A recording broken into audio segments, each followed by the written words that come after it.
So we have to talk about this issue yesterday where Donald Trump sent back a bunch of gang members that aren't citizens of this country back to their country of El Salvador.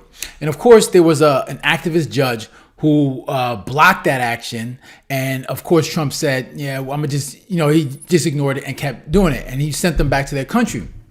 And now you got a lot of these Democrats that aren't happy and calling this a constitutional crisis. And I'm starting to understand what the game is with them, right? They're trying to catch President Trump in some unlawful action, right? So this is what they do. President Trump makes an executive order. Some activist judge blocks it. They want to catch President Trump just defying the order and doing it anyways, and then they can just say, "Oh, we have a constitutional crisis. We have President Trump who's trying to be a dictator, right? He's trying to be lawless. He's not trying to follow the law." And this is what they want to do. They want to continue. They want to continue that narrative to say that Donald Trump is just trying to be a dictator. But the problem is they're picking the wrong issue. They're choosing the wrong issue because the people support the fact that President Trump is trying to get gang members who are not citizens of this country out of this country. He's trying to protect this country. So he's sending these gang members, Tren de Agua, back to the country of El Salvador. And the Democrats are choosing to fight this issue, which makes absolutely no sense. I don't know why they continue to do this, but this is what they want to do. They want to find any issue they can to just push back on President Trump, and say, all right, this is the reason why he's a bad president. And it's just not working. And this is why their approval ratings continue to drop, because they keep jumping on the wrong side of an issue instead of trying to work with them. But let's first start off with Jasmine Crockett. She's going to first start off and give her reason for why whatever President Trump is doing is unlawful. What's your issue with the U.S. using any tool at its disposal to remove undocumented, violent people from this country? Well, my argument is that we already have tools that are available to remove undocumented violent people from our country. And so the idea that you want to go into a zombie law, this is kind of like what we saw in Arizona when they decided to revive a zombie law around abortion. It is the fact that we can't trust this administration to actually use a scalpel, but instead they love to use a butcher knife on things. And so giving them this wide latitude to just kind of go across and just claim that anybody is anything is wrong. And so we do have courts, we do have processes, we do have laws, and we should just go ahead and use those. There's a reason that nobody else has decided to go back into Adam's times in order to try to find ways to make sure that we can keep our country safe. So this is the same person that made a statement, it is not a crime to enter the country illegally. All right, let me repeat that. She said that it is not a crime to enter the country illegally.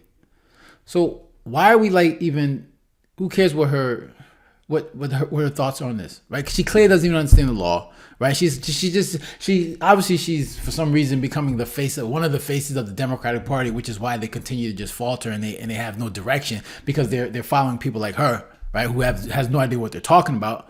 But these are the same people that I don't understand. Like, why are you defending criminals? These are hardened criminals. These are criminals that aren't citizens of this country, and this is what you're fighting. Like, it makes absolutely no sense. But these are the Democrat Party, and they continue to continue to be on the wrong side of the issue. Right. So this next video, we're gonna have my man Stephen Miller, and he's gonna go after CNN. And he's gonna school them on the law when it comes to this deportation. And let's hear what he has to say. So you called the judge's order just earlier today, quote, patently unlawful, end quote, and said that it was an assault on democracy itself. Does that mean that the administration is ignoring this order, and might you ignore future court orders that meet the criteria you laid out? You see what I'm saying? This is what they want to do. They want to know if Trump is going to continue to do these things, right? Because this is what they want to talk about. This is the narrative that they want to set, that Trump is defying orders. He doesn't want to listen to the law. He doesn't want any checks and balances. He wants to do his own thing. He wants to be a dictator. So this is what they want. And these people are sick. These people are just the worst kind of people. And you wonder why no one's watching these networks. The President of the United States and his administration reserve all rights under the Constitution to conduct national security operations in defense of the United States. The Alien Enemies Act, which was passed into law by the founding generation of this country, men like John Adams, was written explicitly to give the president the authority to repel an alien invasion of the United States. That is not something that a district court judge has any authority whatsoever to interfere with, to enjoin, to restrict, or to restrain any way. You can read the law yourself. There's not one clause in that law that makes it subject to judicial review, let alone district court review. So, Stephen, when you say that this person has no authority at all, this is how our system works. It starts with these judges and then continues up. At what point does it become, in your view, legal for the justice system to be looking at this and making a judgment? And I fail to see how there's any other way but to start with where we're starting here before you get to eventually the Supreme Court. Well, so first of all, there's a term in law, justiciable. This is not justiciable. In other words, this is not subject to judicial remedy. When the president is exercising his Article II powers to defend the country against an invasion or to repel a foreign terrorist that is unlawfully in the country, he's exercising his core Article II powers as commander-in-chief. Is Venezuela invading the U.S.? This is a very important point. This is a Title 50 authority. It's a commander-in-chief authority. So just to ask you a simple question, you talk about how the system works. Does a district court judge have the right to direct or enjoin troop movements overseas? Yes or no? Well, Stephen, my question, if you could answer my question first, in other words, is Venezuela... Answer the man's question. Answer the man's question. You either don't know or you don't want to answer it. Answer the man's question. All right? He's asking you a question, but you don't want to do that. You don't want to listen. You just want to just push this narrative that Trump is being unlawful. That's what you want to do. That's all you want to do. So you want to ask these questions where his people comes out with these answers that make it seem like, yes, he is being unlawful and he's doing whatever he wants. That's what you really want. You know? So this is disgusting. Is Venezuela invading our country in a way that would apply this way? So I'll answer yours and you'll answer mine. Under the terms of the statute, Tren de Aragua is an alien enemy force that has come here as detailed at length in the proclamation at the direction of the Venezuelan government. The statute says that a president has the ability to repel an invasion or predatory incursion that is directed by a foreign state government. or a government, right? Are they a state or a government? This would be, yes, it is documented. The TDA was sent by the Venezuelan government in the proclamation. And here's an even more important point. Under the Constitution, who makes that determination? A district court judge elected by no one or the commander-in-chief of the Army and Navy? The president and the president alone makes a decision of what triggers that determination. So do you then think we statute. are actually at war with Venezuela, the nation state of Venezuela? You're not hearing me and you're not understanding me. Read the statute. Listen to the man. Alien Enemies Act, 1798. It says if a predatory incursion is perpetrated by a foreign government, so it lists three qualifying actions. It could be an act of war. It does say in the very beginning there has to be a declared war against a nation or a state. That's what it says. No, wrong.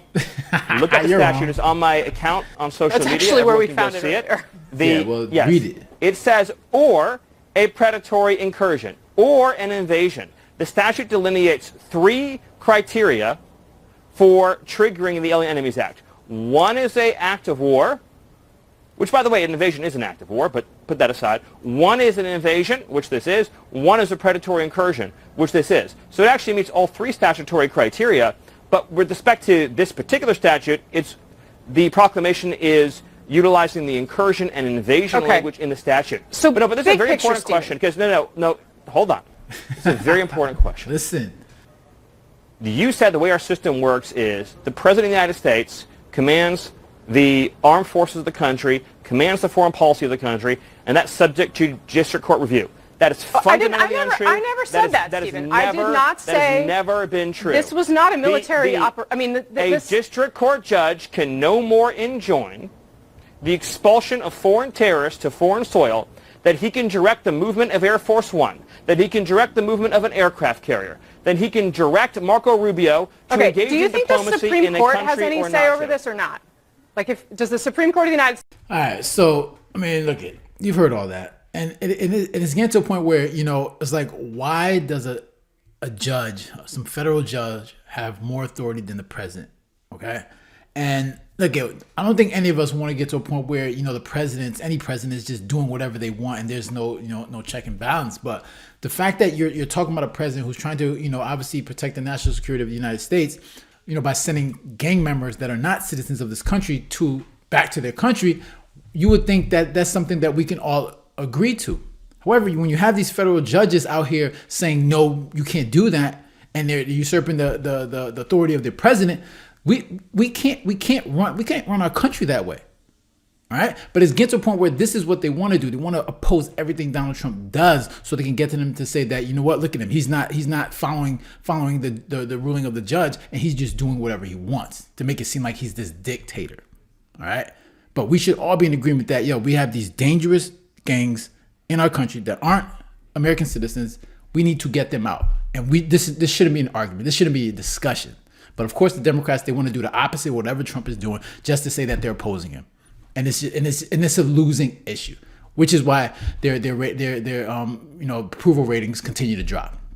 So those are my thoughts. I'm interested to hear what you got to say. Make sure to leave a comment down below, hit the like button, share. And if you haven't done so, then make sure to subscribe. All right, so guys, take care. Have a good one. Later.